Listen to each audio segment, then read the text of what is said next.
Welcome to the Business Transformation Show with international speaker and award-winning author Allison Phillips. Brought to you by GreatSmallBusinessAdvice.com.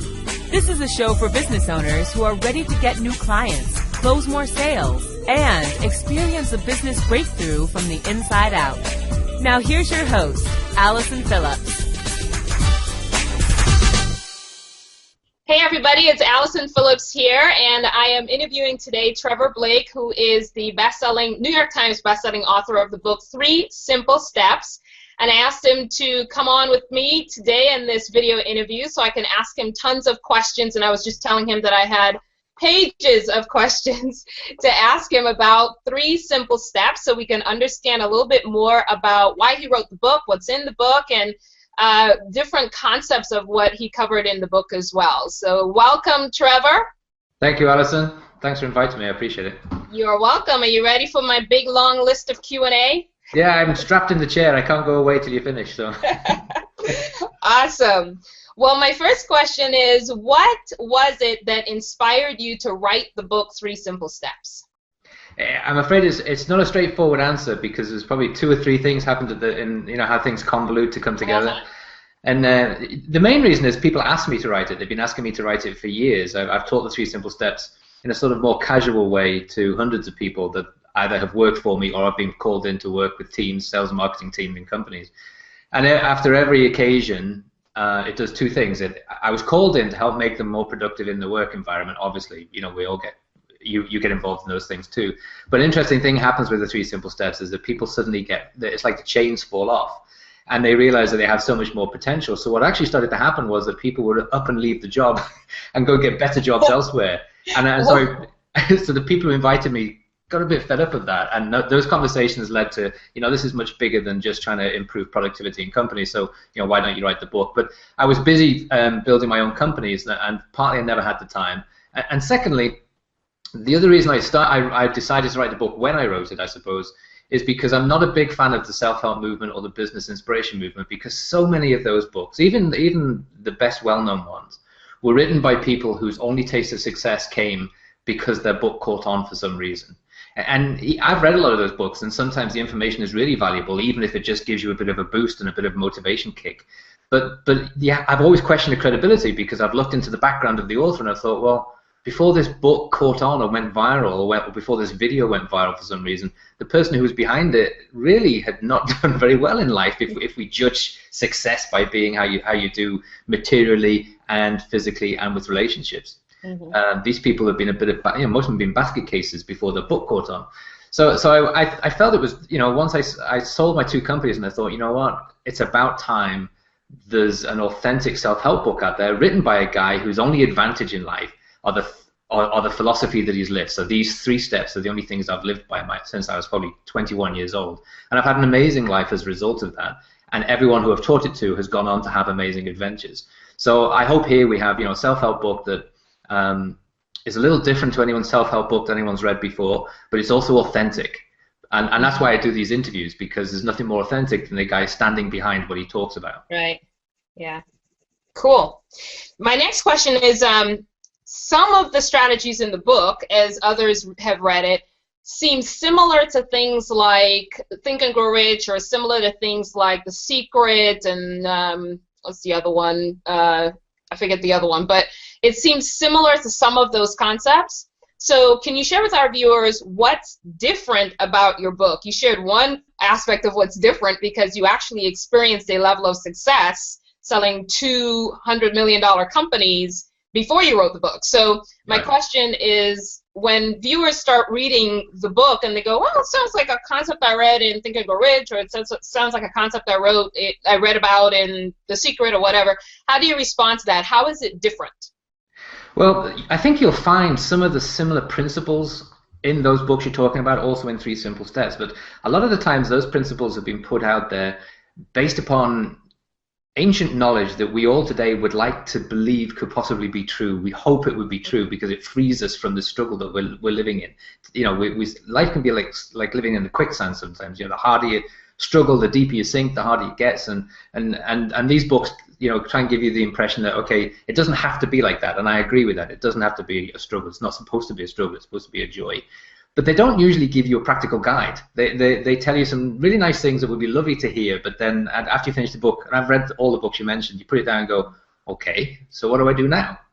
And that's one of the issues. So what I wanted to do with 3 Simple Steps is not say that all of those books are rubbish at all, but to say that, you know what, it's not enough just to believe. It's not enough to sit in the chair and think that the law of attraction is going to bring you everything you ever wished for, and you never have to do a thing for the rest of your life. And it's not appropriate that you feel you have to behave like a warrior and go and conquer the universe. Somewhere between all that, somewhere in that mix, is the right recipe. And I think of 3 Simple Steps as a really good recipe. And I think like, and I love to bake and love to cook actually, and so I oftentimes, you know, will go and get a best-selling cookery book, and then I'll try some of those recipes and they don't work.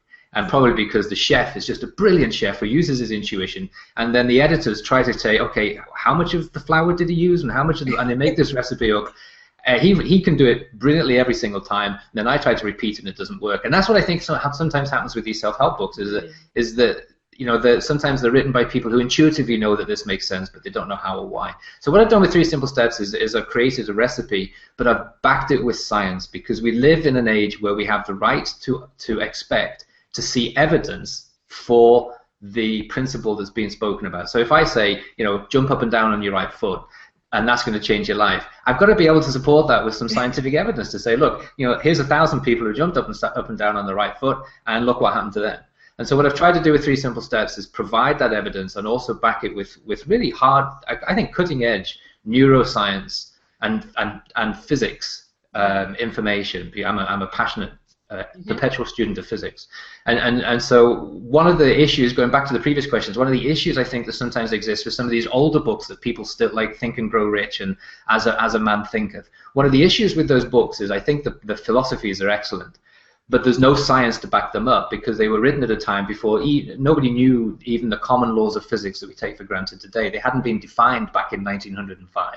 Yeah. You know, Einstein was just beginning his magic moment in 1905. And so today we live in a time where almost everybody has had basic schooling in the common laws of physics. And so if you can find a way to say, okay, if you behave this way, do these things, then you're not working against the laws of physics, you're working with the laws of physics. I think it gives everyone a chance to use it as a really good recipe. So almost anybody, even if they've never cooked before, can follow these instructions and produce a great cake. And that's kind of what I wanted with 3 Simple Steps. How did you come up with the 3 steps? Because you landed on 3 steps and wrote a book about 3 steps. What was the process you went through that taught you that these are the 3 steps that actually would create what people want to create in their lives? Well, I've not created any of the steps. I've stolen them from some of the greatest minds in history. I have to be honest with that. And what's wrong with that? So when I was a kid, I was in a situation where we were poor. So my mother had been given 6 months to live. She was dying of breast cancer. She was very ill all my teenage life. And my father kind of gave up on life, I think partly because of that situation, but also he just went a bit weird. And so he never worked my whole life, so we lived on welfare. And it's a difficult situation, and we were evicted a few times, and we ended up living in a broken down farmhouse. It was originally built in 1601. It was just this amazing, beautiful building. To me, it was like Chronicles of Narnia. To my parents, it must have been a nightmare, because it was freezing cold. There was no heating. We had the electricity cut off most of the time. That sort of quicksand start is where I started to look for a better way. And I suffered sectarian bullying, because we were living at that point in a place where I was identified as foreign and poor, and I was kind of like having a big, I'm wearing red now, but it's like having a big red circle on your chest, you know, when you're 12 years old. So what I used to do, you know, I fought when I thought I could fight, and I ran away when it made sense for survival. But in the end, I just thought this is a crazy way to live, and I would get out of everybody's way. And the place I could go to get out and not be prejudiced against was the public library, the town library. And I discovered in the back of the library was a reception area, and you weren't supposed to go in there. But if I stayed in the main area, the people who were targeting me would have found me. So I sneaked through to this back area, and I found this amazing reference section, and they had this whole shelf of autobiographies of self-made men and women. And I just started to read one, and I got completely hooked. The very first one I read was Madam C.J. Walker, you know, a woman born to slaves who was ended up being orphaned, then pregnant at 14. I mean, in a time when, first of all, being a female meant you were prejudiced against. Secondly, being African American, you were, highly prejudiced against. And third, being in that slave environment, which I can only perceive from history books. I have no idea what it must have been like to have lived that way. But I can imagine that would be enough to keep you in your version of quicksand for the rest of your life. And the best you could hope for was just to live, just to survive. Well, she went from that to being America's first female millionaire at a time when a million meant something. It's like having 300 million today. Right. I mean, that was an incredible story, and I was blown away by it, and I started feeling sorry for myself. And then I just became addicted, and I went on to read all of these amazing stories. And after maybe, 20 or 30 of these books, I started to recognize these three, what I call steps, but these three behaviors or attitudes or patterns or whatever you want to call it, these three things were common to all of those lives and separated sometimes by hundreds of years of history. And I thought to myself, well, if it worked for them, the Henry Fords and the Carnegies and the Fords of this world, then who am I to say it wouldn't work for me? So I just simply tried, and my life changed completely and very quickly. I went from being, invisible at school to being the top student. And I went from being in a place where the careers officer offered me an apprenticeship, or said I should take an apprenticeship at a chicken packing factory, to joining the Royal Naval Officer Academy. People like me were never allowed beyond those hallowed walls in those days. I'm talking about late 1970s. People like me weren't even allowed to think about joining as an officer, and I became a successful officer, a graduate, and so my life just kept going up and up and up. And so I had such an amazing turnaround of fortune because of these three steps. I wouldn't dare stop, so I kept on doing it my whole life, and then realized that they are simple, but if it could take me from that situation. And now you mentioned it before, so now here I am, what people will call a successful serial entrepreneur. I have 4 companies, I've sold 2, one for over 100 million, one for over 300 million, and I'm just an ordinary guy from Liverpool. So and that's what I wanted with 3 Simple Steps. Here, anyone can do this if you have the right recipe, and I stole this recipe from some of the greatest minds in history. So that's how it came about. How old were you when you were in the library reading all of these biographies? I probably started at about 12, but I really got into it when I was 15, 16 years old, and realized that these weren't just life stories, but these were teaching manuals. And so I sought out particular ones that were important to me.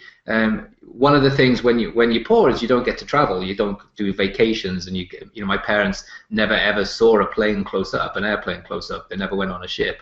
But we used to see, magazines and occasionally TV programs where people have these amazing exotic holidays, skiing out in the Alps or going on a cruise in the Caribbean. And I just wanted that so much for myself. And so I started to seek out autobiographies. I became a little more sophisticated in what I would read, and I would seek out autobiographies of adventurers and people like Ralph Fiennes and people, and Hillary and Tenzing and all of those people. So mountaineers and people who got to the North Pole for the first time, and people who did amazing things, and I would take their inspiration and notice in their lives how they implemented the very same 3 steps, but in their particular life, so I started to become obsessed with travel and adventure, and made that my life, which through the Royal Navy, and then after the Royal Navy, I traveled to 56 countries, lived and worked in a few of them, and with a mid-6-figure salary, which is a really great way to travel. That's a way to see and do the best of everything. And then when I wanted to take more control of my financial independence, and I wanted to start my own company, I started to seek out the autobiographies, and I was in my late 20s then. I started to seek out the autobiographies of people who, old and modern, who had gone against the current and built their own companies against, when everyone's saying you're crazy and you're not smart enough, which is what people have always told me. You're not qualified. You've never done it before. How can you possibly have this great idea? How is this great idea going to work? If no one else has done it, how can you do it? And so they all face the same challenges of their environment and the people around them doubting them. Yeah. And they use these 3 steps to get through that. And so I did the same thing with business, and it's just continued. I've often heard you say that the 3 simple steps are simple but not easy.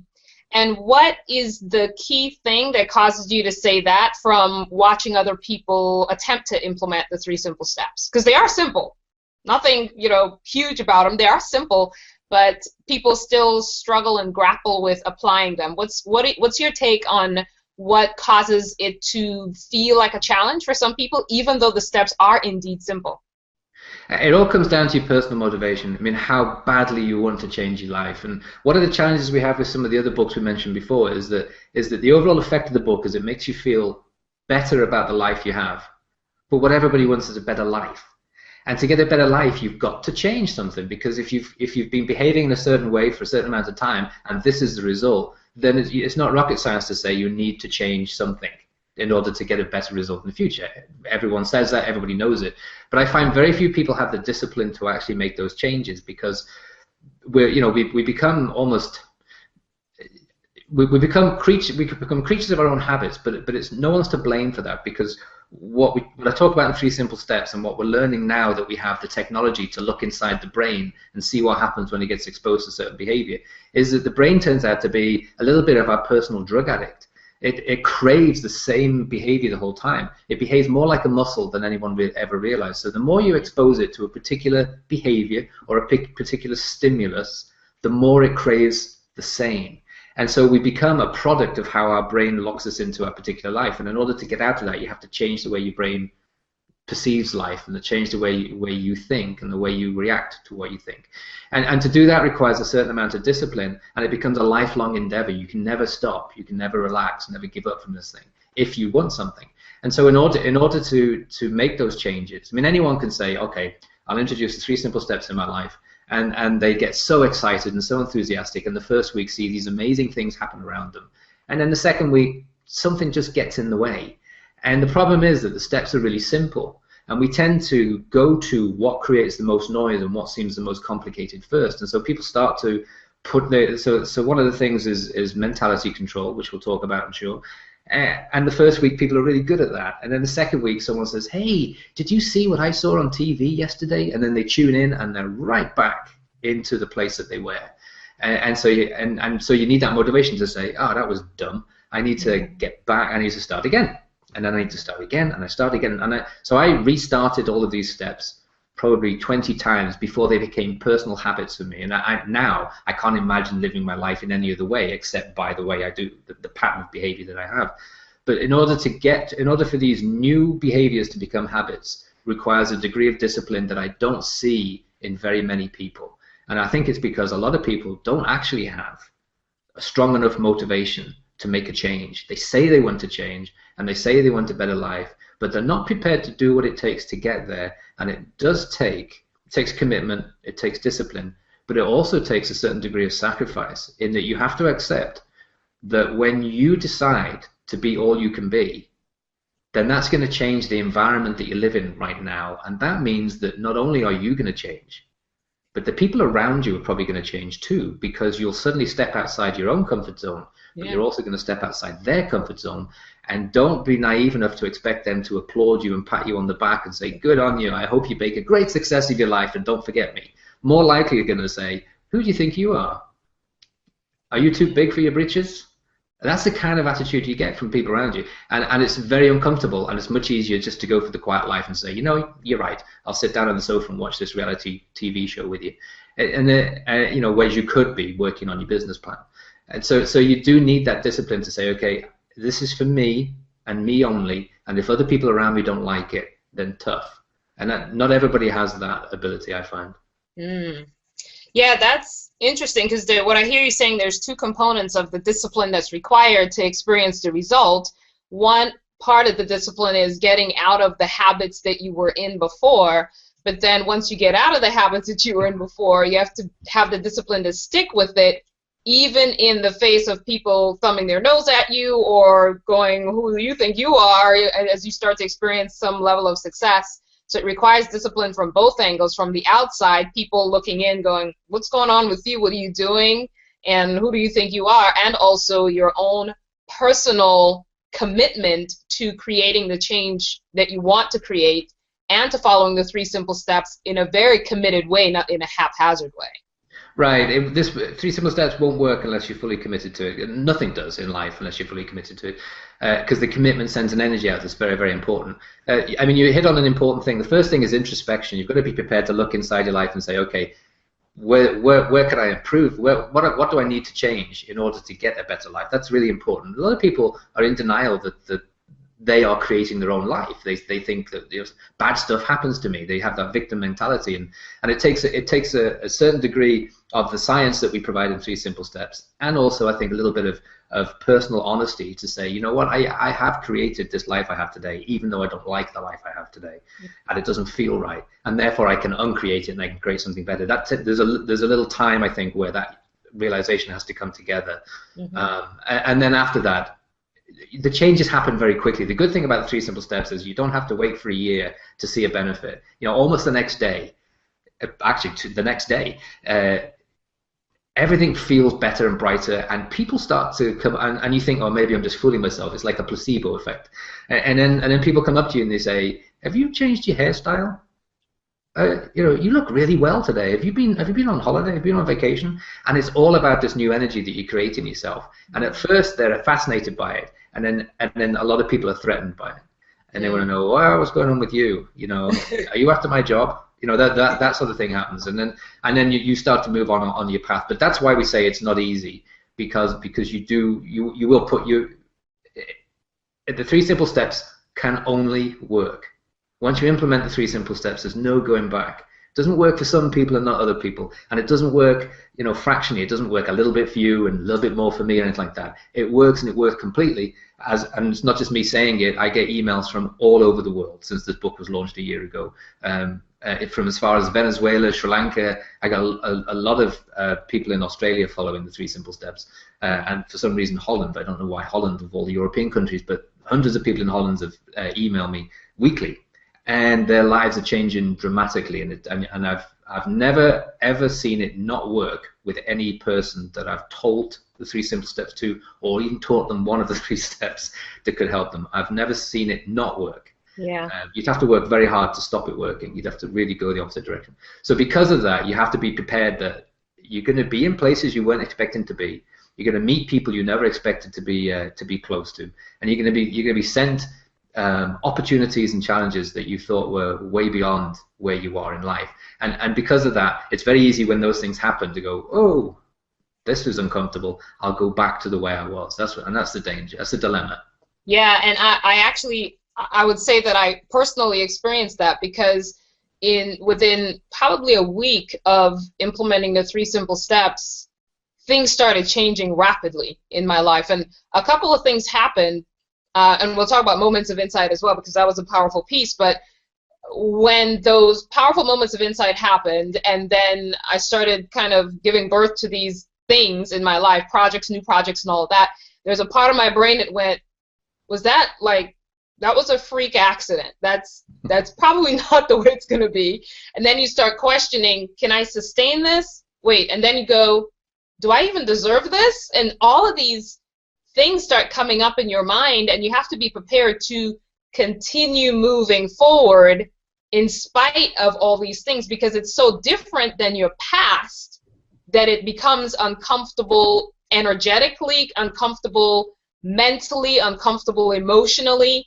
And the temptation is very great to self-sabotage at that point and go, right, I'm not going to put all that effort into it. It might not work anyway. Or, yeah, this opportunity came my way, but I'm probably not the right person for it anyway. And, you have all those things come up where it's actually working, but you have to be prepared to embrace what it's creating in your life, because it's a new and very different experience.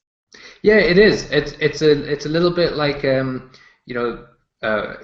being in the workplace and having done the same job for 20 years, and then suddenly your supervisor has to leave on, let's say they have to have a surgery or something, and they're gone for 4 months, and they say, well, you can take over. You've got the experience. You can take over for the next 3 or 4 months, and you love it for the first few weeks, and you realize, my God, I could have been doing this 20 years ago, and then you start to second guess yourself. It can't be this easy. It can't be this successful. I can't be this good. Everyone loves me. What's happening? I'm really good at this job, and people can see that I have all this talent, and then you start to self-sacrifice. And I've seen it happen in the workplace many times, to the point where 3 months later you're desperate for the person who left to come back, because the person's done so well, and then has self-sacrificed, done sort of a crisis management thing on themselves. But that happens a lot. But the good, and so that's why I say what you need to have is some source of motivation. So you have to look inside yourself and say, we're not messing around here. We're not talking about getting a 10% pay rise. We're talking about achieving the life of your dreams. If all anybody wants is a slightly better life, then 3 Simple Steps is not for them. It's really going to screw them up. But if what somebody wants is to get back to remember when you were 6 years old and you used to dream of something. I used to dream of being an astronaut, and then another time it was a cowboy, and when you used to dream it as a kid, because you can do all this visualization and no one thinks you're crazy, your stomach turns over with excitement and you're just fired up, and it's really upsetting when your mum calls you and wakes you up from that amazing daydream and says, hey, it's time for your bath. It's devastating. And what the 3 Simple Steps is, it gets you back to that sense of excitement, that original core of being all that you can be. And the ideas that come to you and the dreams that you have are every bit of exciting as wanting to be an astronaut or a cowboy. I mean, they take you from where you are to something incredible and large. Yeah. Well, lots of examples in other people's lives of how that's happened, and it's so fantastic. But it's so it's for anyone who wants to be all they can be. It's not for somebody who just wants to get a slightly better model of washing machine. There's other programs and other ways to do those things. But the good thing is that you start to see all these successes. But you need this motivation. Why do you want to be all you can be? For me, my strongest motivation has always been to prove people wrong, because my whole life people have pointed at me and said, well, you can't do that. And anytime anyone says that to me, I'm off. I'm going. I am going to prove those people wrong no matter what it takes. And fortunately for me, the 3 Simple Steps has given me this incredible recipe where it doesn't take me very long to make those people eat their words. But that's for me. Other people might have motivation to different type of motivation to be recognized or to be rewarded, or other people have less selfish motivations than mine. They might want to make a really positive difference in someone's life, or but you've got to find this really strong motivation. Mm-hmm. And that'll get you through this kind of weird period. I call it the way of the winding staircase, where the thing about the winding staircase is you and I know that when we get on the first step, we'll eventually get to the top. We know that because we go up and down stairs all day long. But one of the examples I use, or an analogy I use in the book, is if I just arrived from Mars and I was beamed in and I'm downstairs and I say, do you mind if I use your bathroom? And you say, yes, it's upstairs. Well, how do I fly up? I mean, how do I get up there? So the person says, well, you get on the staircase. Well, as the alien, almost the whole time that I'm on this staircase, I cannot see where I'm going. I can't see upstairs. I can't see a direction. And I've never been on the staircase before, so it's difficult for me to trust the person that put me on there. And so you have to have this faith of the way of the winding staircase, that once you start the 3 Simple Steps, you stick with the 3 Simple Steps. No matter what's happening around you, you'll get to the top. And when you get to the top, you look back and you go, wow, I see now what happened. I see that happened, and then that happened, and that allowed that step to happen, and that allowed me to turn the corner. And then eventually you see how all of these things came together to get you your dream. But while you're on the bottom floor, having never been on a staircase before, there's no way you can predict how that's going to go. And so you do need a certain degree of confidence in the 3 Simple Steps. Yeah, trust as well, and trusting the process as well. You also say in the 3 Simple Steps that those 3 Simple Steps must be done. I'm kind of dodging the sunlight here. You say the 3 Simple Steps must be done in that order. Can you share why you say that, and what's the importance of it being done in the order that you presented it in the book?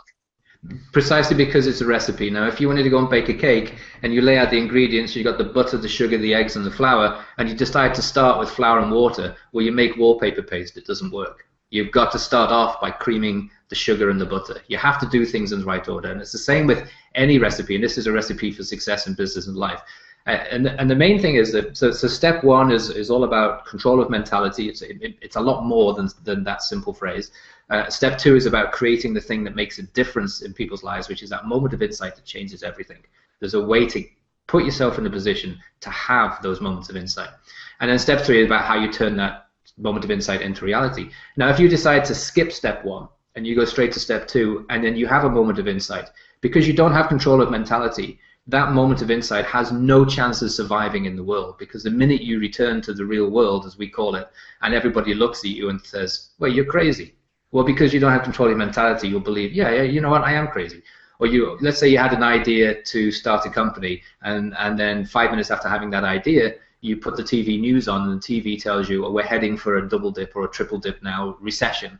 Well, you're not going, the chances of you being strong enough mentally to say, I don't care. I don't care about it being a recession. I'm going to start my company anyway, which is what I've done. All my companies started in a recession. But the chances of you having that mentality control and keeping that dream alive are very slim. So you have to do it in that flow. And what you get by taking control of mentality, then getting these incredible moments of insight, and you have that sort of boxed away, and then you start to turn it into reality. You have the ingredients in the right order, so that what eventually comes out of it at the end is the ability to take any idea and turn it into reality if you so choose. And the overall effect of the 3 simple steps following this flow is that you get the balance right between the warrior attitude we talked about right at the beginning and that kind of wizardry attitude or the law of attraction attitude that I'm not a big fan of particularly. Of course we need to be warriors because we need to be able to hunt and nest in order to survive. But we also need to be intuitive because we need to be able to sense danger and notice opportunities. Now, that all sounds very new age, like it's just come out of a Way of the Warrior book or something, but that's how we live our life everywhere we go. But the secret is to get that balance right, not to be too much like the conqueror and not to be too much like the guy who sits in the chair daydreaming all day long. Getting that balance right requires following these 3 simple steps in the right order. Okay. So let's talk about the first step. It focuses on mastering your mentality. What would you say that that's the most important part of the 3 simple steps, or no? No, it's no more important than you only use 1 egg in a Victoria sponge, but without the egg you don't have Victoria sponge. So you need all the ingredients. No one's more important than another. But it's essential to get this one down first. And mastering mentality is really what it is not is positive thinking, and what it is not is feel-good ideology. What it is science. And I think if you can't accept the fundamentals of science in part 1, you'd struggle with the 3 simple steps. So when we start to talk about this, it sounds a little new agey, but very quickly we realize something perhaps most people never realized before. So most of the self-help books we've talked about will tell you something like, thought is energy, and everyone says, oh, that sounds really good, but it doesn't really make a lot of sense. So we have to talk about it scientifically. So your brain contains 100 billion neurons, and in any time of the day they're firing off millions and millions of signals. In fact, in 20 minutes they fire off 600,000 trillion signals. Wow. Now all of those signals go to they help me coordinate my hands or my speech and turn ideas into words that we can interpret and stuff like that. But also a lot of those signals also become thoughts. And a signal is produced by a neurochemical reaction. So now we have to get into the first law of physics, which is the physics of energy, because the neurochemical reaction produces an energy, and the energy can travel down the neurons, or the energy can go out into the universe as a thought. Now, one of the main laws of physics, or laws of energy, is that energy can be neither created nor destroyed, but only transferred.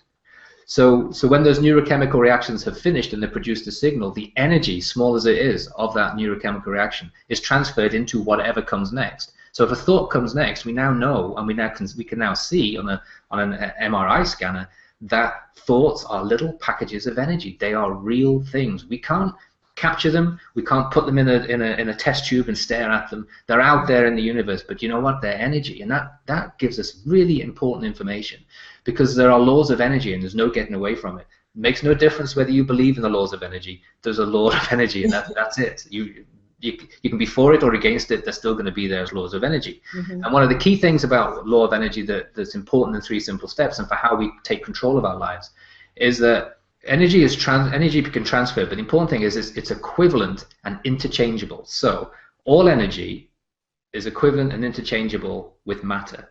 So that means that every thought you've ever had is either still out there in the universe waiting to become its material equivalent, or it's already become your material experience, your material equivalent, and that's the life you have today. And that's what I believe. Your life is the sum of all of your thoughts up to this point in time. But it sounds very new agey, but now we know that thoughts are actual energy, so we can say that every time you have a thought and that thought goes out, that thought then has the potential to become its material equivalent of itself, and it comes back to the owner of the thought. So you're starting to create your experience all of the time. And that's really, that's a key fundamental understanding, because that gives you total control and power, because now you know, hey, if I can control this process a little bit, I can create anything I want.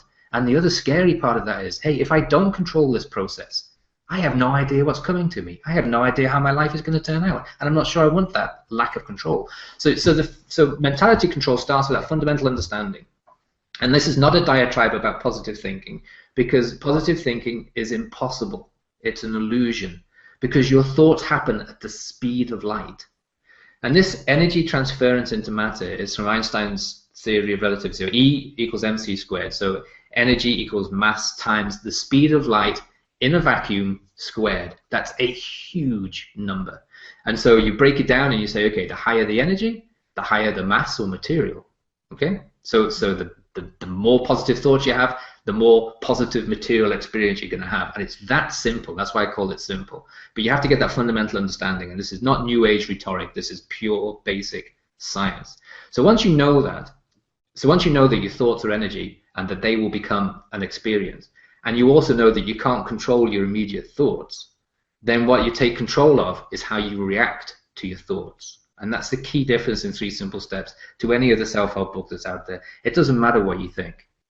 You cannot see something or hear something you don't like and not have a negative thought. It's instant. It's gone. It's out there.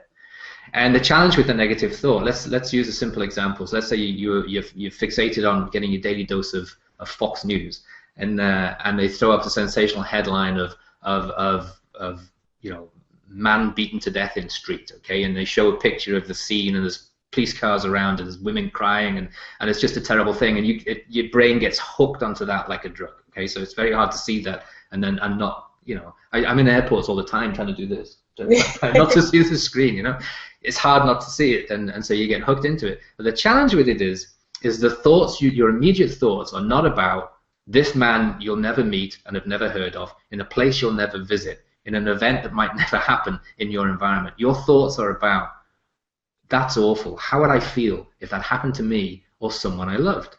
And so you've now personalized what you've seen. They've stimulated a personal thought about life for you, and you send those thoughts out into the air. They're a very small amount of energy. But you know what? If you have those thoughts often enough, then that is going to be your material reality. And I come across, I have plenty of evidence for this, and I collect it, and I come across it all the time, that people who become fixated on particular news start to experience what it is that they're fixated on in the news. People who are paranoid about being burgled get burgled. People who are paranoid about getting mugged get mugged. People who are paranoid about being abused in a relationship and get hooked on those programs end up experiencing the very same thing that they fear, because they've created the thoughts, and the thoughts that come straight back to them. This is fast. This is amazing stuff. This opens up huge potential. First of all, it scares the hell out of us, because you think, oh my God, all those horrible thoughts I've had up to this point in time, what's coming my way? But the good news is that you don't need to become like Mother Teresa or a saint or anything like that. You just need to learn to control your reaction to the thoughts you just had, and do that a little bit more than you've been doing it in the past. And your life will improve dramatically compared to the way it's been. So the good news is that small changes make a huge difference. But what you end up realizing is I can control my thoughts. I can control my reaction to my thoughts. So now when you sit down in front of the TV, I would switch that channel off, because I don't even want to have to try and control my thoughts to that. I just don't want to see it. Thank you very much. But let's say I switch the TV off, and we get a visitor to the front door, and I open the front door, and I'm feeling really good now because I've switched off all of that mind-numbing rubbish and toxicity. And so I open the front door, and the first person I see says, "Oh, Trevor, you look really tired. Are you okay?" I was feeling fine a minute ago, but now that person has said that, my immediate thoughts are, I've just seen myself, a reflection in the mirror, bags under my eyes, which actually I have today because I played soccer very late last night, and I'm not feeling my best today, but I'm reacting to how I'm feeling. So I suddenly see all this thing, and 10 minutes later I think, you're right, I do feel tired. Now, because I know that my thoughts create my reality, I react differently. And so when someone says to me, "Oh, you look tired," I say, you know what, I could use more energy right now. And it's just a very subtle change, mean, I'm not arguing with them. I'm not shutting the door in their face because I don't want to hear it. I'm reacting cleverly for my own benefit. I'm saying, you know what, I could use more energy right now. And what I've done is created a thought that goes out says, hey, this guy needs more energy. Let's have some energy. And I know it sounds very simple, but once you get into the habit of doing this in the simple ways, then when you find yourself in a situation where it's a little more important to you, that you have the mentality control to know what you're doing and to be in control of the situation. Great example in my life would be when I first started to raise money, outside investors for my first business. If I did not have mentality control, the response I got from the investors, the first meeting that I had, I would have packed my bag up, turned around and walked out and never tried again. But because I'm in control of my reaction, the way they reacted to my idea would have caused in me previously, my immediate thoughts were, oh my God, I am insane. What am I thinking? What am I doing? But then I reacted to my thoughts by coming back with something that I wanted for myself. This is why I want this business. This is why we're going to work together. And because I have control of my mentality, I'm able to do that. And I learned to get control of my mentality by practicing in these very simple ways. Another common example would be debt. So a lot of people are in debt, and it terrifies us. Mm-hmm. They watch TV, and an advert, a commercial comes on for a debt solution. Well, you can't watch that advert about the debt solution without reminding yourself of the debt you're in, having that horrible churning stomach of fear of, oh, what have I done? Why am I in this mess? And then you've sent out all of these sorts of debt. What's going to come back is more debt, and you get deeper and deeper and deeper. Once you know this process, you no longer watch those commercials, or if you get caught watching the commercials, you change your reaction, and you say to yourself inside your head, as the commercial is going on in the background, you say, you know, when I'm debt-free, I will go to this is what I did. When I'm debt-free, I'll go to my local liquor store and I'll buy the most expensive bottle of champagne for cash. And I used to just say that every time I was reminded of the debt that I was in. Because one time I was in debt, and it's a horrible, horrible feeling. And before I knew it, 6 months later, I'm out of debt completely, and I did go and buy the bottle of champagne. So it only works, but you learn this control. And that's a really great distinction, because in a lot of the, you know, what people hear about positive thinking, as you say, is to keep trying to think positive thoughts. And you're saying when those situations around you happen that might create negative thoughts, you are in control of your mentality, and your book shares a lot of different ways to be in control of your mentality, but you're in control of your mentality, so you choose a different reaction based on your ability to control your mentality, not your ability to control the situation. Right, and you've put it very succinctly in about a quarter of the time that I took. You should have written the book. So yeah, that's exactly what it is. But I think one of the problems with some of the other books, and I don't want to sound like I'm knocking all the other books, but they can make you feel really bad for having negative thoughts. Yeah. Make you feel guilty for having negative thoughts because they give the impression that you're in control of it, and you're not. Your brain works instantly, speed of light. You can't control 100 billion neurons and what they're doing in the speed of light. But what you can control, you can take a deep breath, and then you can come up with a different reaction. And that takes away the guilt feeling and the responsibility for the thoughts. Because I have as many negative thoughts as anybody else does. But people who know me would say, oh, you know, he's always really positive. Well, no, I'm always reacting positively. I'm not necessarily thinking positively. Choosing your reaction. Yeah. So what would you say to somebody who's really struggling with their mentality? They're watching this interview now and they're going, okay, I get it. I've heard a million times, you know, my thoughts become things. My thoughts materialize into what I create for myself. But gosh, you don't understand. I'm married to the most negative person on this planet. Or my boss is the most negative person on this planet. Or my kids are driving me nuts. You know, I have a rebellious teenager that's in my life every single day. And they have negative input coming in, and they're hearing this going, I want to be in control of my mentality, but you don't understand. I'm surrounded by these crazy negative people. How do I control my mentality in the middle of all of that? What would you say to them in response to that? Well, I think people, you know, even all of those who've read Three Simple Steps, because Three Simple Steps has a lot of personal stories in there, which I was very uncomfortable putting in, but the publishers felt that this really would help make the point, and I think it really does. I think it really helps. And so I reveal a lot about myself, but also about my family and my wife. I've been married 30 years now. And people would be surprised to know that my wife was the most negative person I ever encountered when I fell in love with her.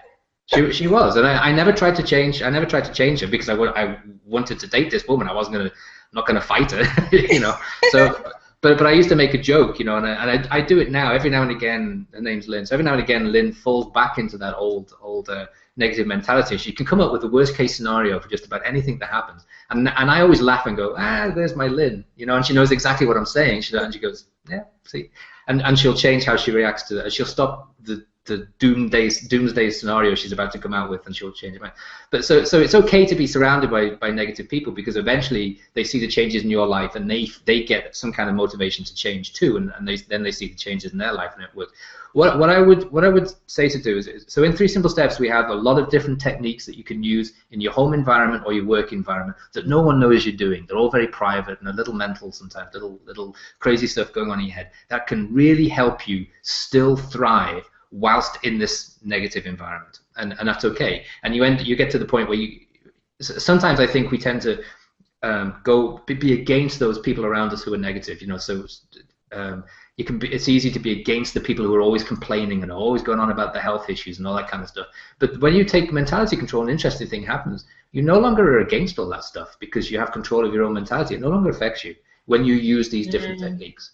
What I would add to that, and this is not in 3 Simple Steps, but it's something I wish I had put in 3 Simple Steps, is if you're listening to this and you think you're starting from a really difficult position because you are surrounded by so much negativity, both at work and at the workplace, is you should try and identify the main sources of negativity in your life and go on like a 2-week diet. So I highly recommend that the first thing you do is hit the mute button every time commercials come on. Don't watch a news program of any description for 2 weeks. Do not watch reality TV shows of any description for 2 weeks. And I'm not saying there's anything wrong with any of those programs. It's just the problem is how they affect you, and you don't yet have control of your neurons. So once you get control, you can watch all of that stuff with a smile on your face and it won't bother you at all. But right now it's bothering you. Right now it's changing your life and making you think in a certain way. So go on like a 2-week diet of that stuff. And if it's possible to... So we go back to the brain works more like a muscle than we ever realize. So when you expose it to some, the way media works is to sell commercials, and the only way you can sell commercials is to hold people's attention for a period of time. The main way the 2 ways you hold people's attention for a period of time are sex or fear.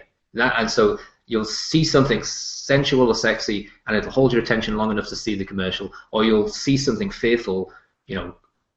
Don't go away. Come back in the next 5 minutes, and we'll show you a person being hung from a tree. You know, that's kind of how they do this stuff. And you say, oh, wow, I've got to see that. You know, so you watch the commercial. That's how it works.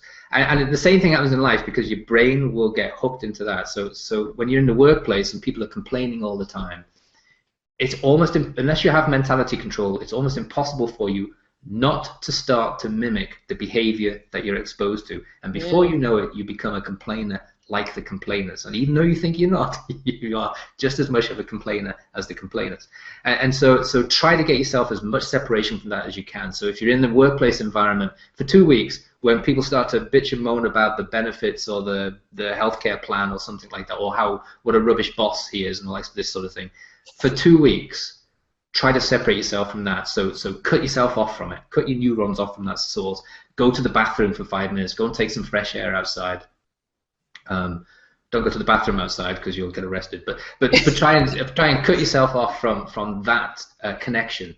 And an amazing thing happens, and I get the same response every time I recommend this to people. They come back usually before the 2 week period is up, and they say, I just feel so different. I feel lighter. I feel like I'm not weighed down by all of this stuff, and I feel freer, and it's a wonderful feeling.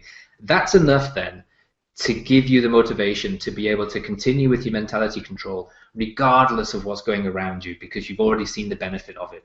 But you sort of almost have to give yourself this injection of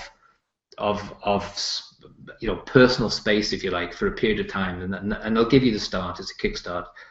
That's not in 3 Simple Steps, and I kind of wish it was, because I do get emails from people who say, this is really hard work, and it can be. You know? Now, here's another question in terms of mentality. What if the thing that's causing you to be engulfed in negative thoughts is a severely ill family member, or I just got the eviction notice and I don't know where I'm going in 5 days. And so your mind is just in a whirlwind of worry over a family member potentially, not being around, and or that you just have to take care of a very severely ill family member, or you're losing stuff, like they're about to repossess my car, or they're about to take my home and I don't know where I'm going to go. When that severe kind of situation is where you are, how do you control your mentality in the middle of all of that? Well, we have a very simple choice. You either try to control your mentality or you give up. It's your choice. And Three Simple Steps is not a book designed to jump off the desk and hit you over the head until you get it. It's your choice. I mean, one of the things we talk about in that first step of Three Simple Steps is taking responsibility for your own life and learning to be a little more selfish, actually. Your life is at stake here. So no matter what is happening around you, there are some things you can control and some things you can't control, but no matter what is around you, your life is what you're responsible for, and so you have a choice. And there's nothing wrong with making a choice and saying, you know what, I don't want to change. I'm gonna complain for the rest of my life about the stuff that's happening to me. That's fine. Just don't drag anyone else down with you. Just be glad for them that they're going off to do their own thing. And that's something we do talk about, quite extensively, I hope, in the first part of Three Simple Steps. I've been in all of those situations too. Even though I was a kid, I was a victim 3 times. But I actually had to sell my house before I lost the house. When Lynn and I were first married, she was a nurse, I was a radiographer, and we just didn't have the income to pay the mortgage. So we've been in that situation, but it's okay. I mean, that's just stuff that's happening around you. That's all part of the winding staircase, actually. And I've also been in a situation where the person I love the most in the world, we think is not going to be around. We just come out of that situation. My wife had open heart surgery July 21st, and there was a 40% chance she wouldn't survive the operation. There's a 100% chance she wouldn't survive without the operation. But somehow, I think because I've been doing Three Simple Steps for 20 years, that you can deal with those circumstances once you learn how to control your mentality. And you just something you learn over time. Right. But I think almost everyone who's starting with the Three Simple Steps probably has a good degree of what you just described, because otherwise you wouldn't be wanting the Three Simple Steps. If you weren't in quicksand, if you weren't really pissed off with all the debt that you have, if you weren't disturbed by the environment that you're in, either the horrible workplace, the bad boss, the job, the dead-end job, or somebody around you who's dying or severely ill, you wouldn't need the Three Simple Steps. You wouldn't need that. You wouldn't be in quicksand. You wouldn't need to get out. And so I'm not put off or surprised by anyone who sends me an email saying. And I do encourage people to send me emails to information@threesimplesteps.com, because it can be pretty lonely to step out of the quicksand and then build your life. And everybody needs a helping hand. So we have like a forum and groups who can help. It's kind of not support groups, but there's a lot of advice and a lot of helping hands, and you can read other people's stories and realize, you know what, I'm not unique in this situation. I'm not the only one in this quicksand. And these other people got out. And that's what I did with the self-help books, with the self-made stories of self-made men and women. Biographies. By seeing the quicksand that they were in, and how they were able to overcome that and lead this amazing life that made a huge difference in other people's lives, achieved so much, and also were materially and emotionally successful. Then suddenly I realized, well, my situation isn't quite as bad as I thought it was, and maybe I can do the same thing. And I think anyone who's listening to this now and feels that the situation is impossible, I would say go and read some autobiographies. Go and read something like Madam C.J. Walker, and you'll feel like you have the best life in the world. And can you say a little bit about what is the quicksand? Because you use that analogy in the book, and you've said it a couple of times here. So when you talk about getting out of the quicksand and avoiding the quicksand, when you say that, what do you mean? Like, what's the quicksand? For me, the quicksand is a downward spiral. It just seems like you can't catch a break. It just seems you something good happens, and then something even worse happens to take away the good that just happens, and you just kind of sink deeper and deeper. And the harder you're against that situation, the deeper you sink. And so one of the things we talk about in step 1 is the importance of realizing how those thoughts are energy, and therefore, if you control the thoughts, you become quite aware that when you become against something, you end up creating thoughts of the thing that you're against, and so you end up getting more and more of the stuff you don't want. That's quicksand, and most people don't realize that, and so they say, yeah, but I don't want to be lonely anymore, and they think that that's going to get them out of being lonely. Well, no, you're just going to get lonelier and lonelier, because the thought of loneliness will come back to you and create a situation where you have more loneliness, because the brain is taught to create what it thinks about. The brain, as and we have the clinical evidence in 3 Simple Steps, we can now prove beyond doubt that the brain cannot tell the difference between what is real and what is imagined. So when you imagine the horror that you're dealing with, you create more of that. And so the secret is really, really simple, and that is you have more thoughts about what you want and less thoughts about what you don't want. We use the example of debt. That's a really easy one to use.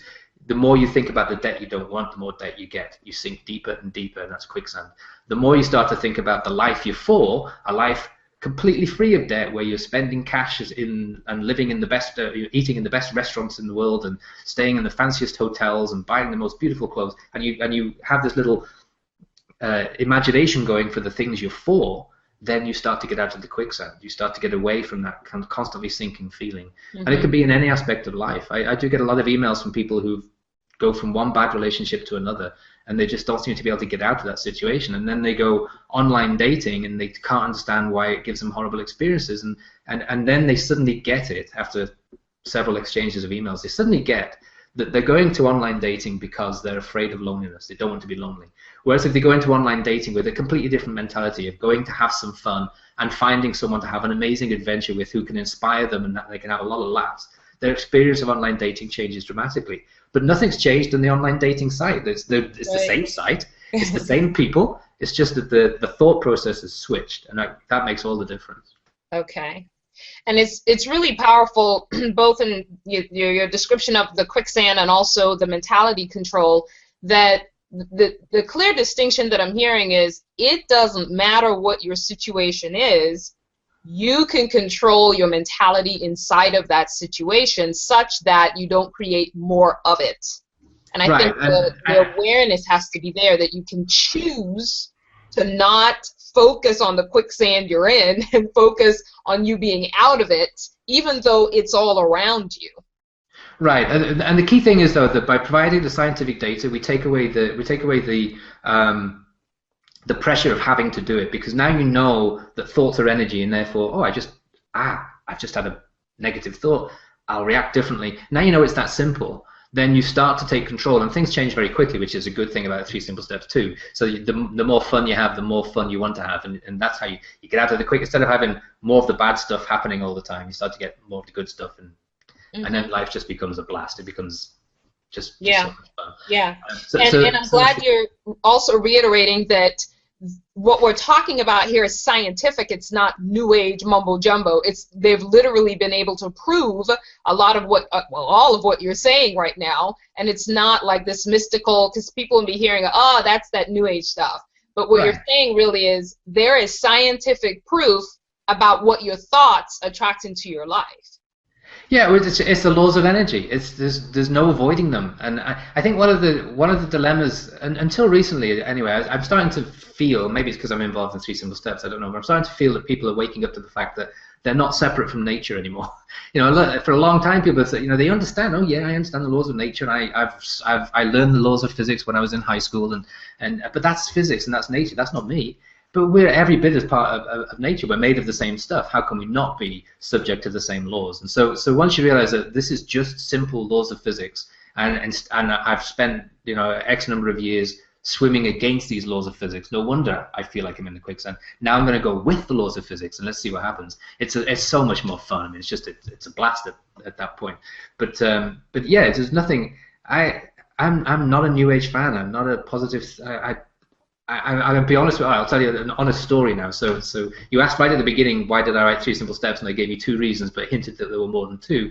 So the third reason was I just sold my second company, and I was just turning 50, and I said to my wife, you know what, I'm going to take a 2-year hiatus. I'm going to take a sabbatical for 2 years. Why? I have no idea. It's just I've heard people do that in the past, and it seemed like something fun. I'll climb Mount Everest or something. I'll just do nothing. I've been working since I was 17 because I like to work. I enjoy work, not because I have to.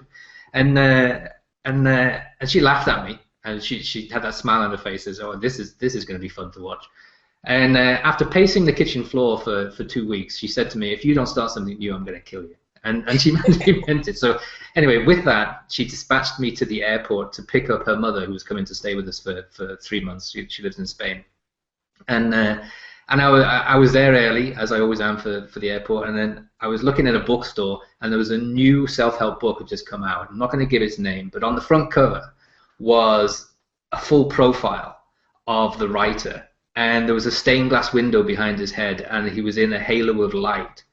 And I honestly felt nauseous when I saw it, and it's up there, it's getting highly promoted, it's bestseller and all the rest of it, and I thought, this, you know, I felt like I should get one of the airplane vomit bags at this point. And so I picked it up and I flicked through it, and he does what a lot of people do. He takes religious and other texts out of their cultural and historical context and uses them to tell people how to behave in the year this was 2011, in the year 2011, and that is wrong. that's the politest thing I'm going to say about it. That is so wrong. And that's when I decided. I said, you know what? This stuff is.